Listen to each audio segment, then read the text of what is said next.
We need to talk about the war. No, not the one on the news. Not the one with tanks and drones.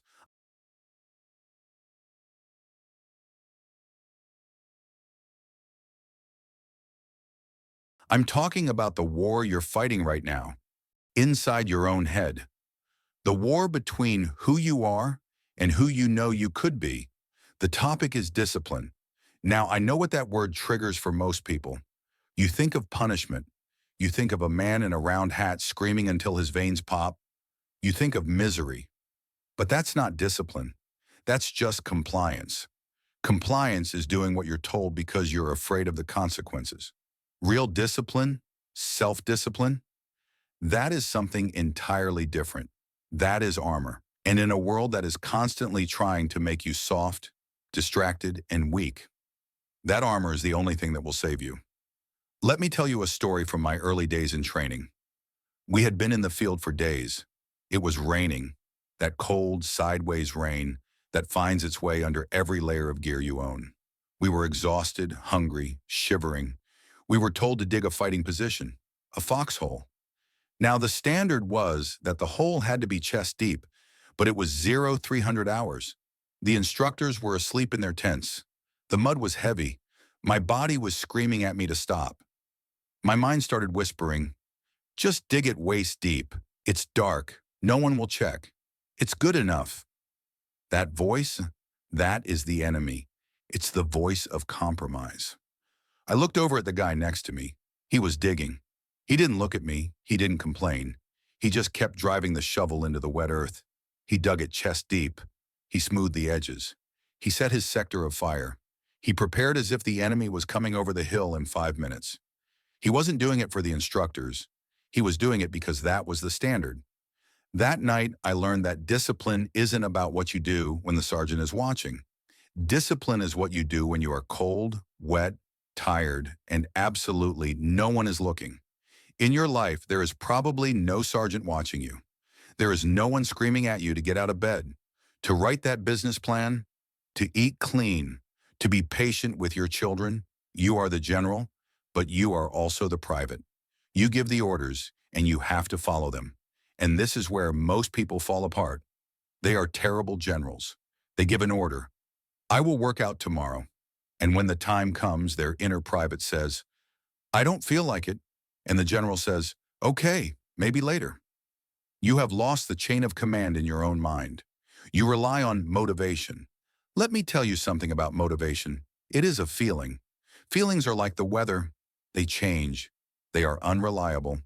If you only attack the hill when it's sunny and 75 degrees, you are going to lose the war. Discipline is not a feeling. It is a system. It is a refusal to negotiate with yourself. When the alarm goes off, there is no debate. The decision was made the night before. Your feet hit the floor. The mission comes first. So how do we rebuild this? How do you forge this steel if you feel like you've been soft for years? You start with the small things. In the military, we obsess over the details. Polish the boots, make the bed, clean the weapon. Why? Does a shiny boot help you shoot straighter? No, but if you cannot be trusted to clean your boots, you cannot be trusted to clean your rifle.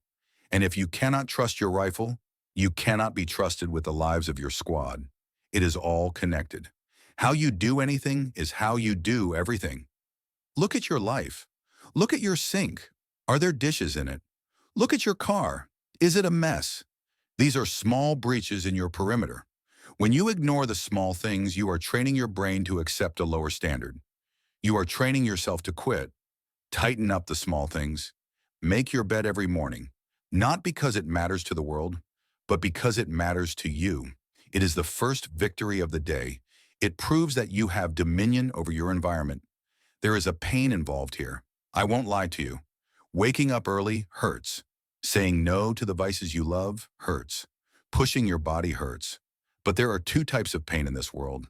There is the pain of discipline, which weighs ounces, and there is the pain of regret, which weighs tons.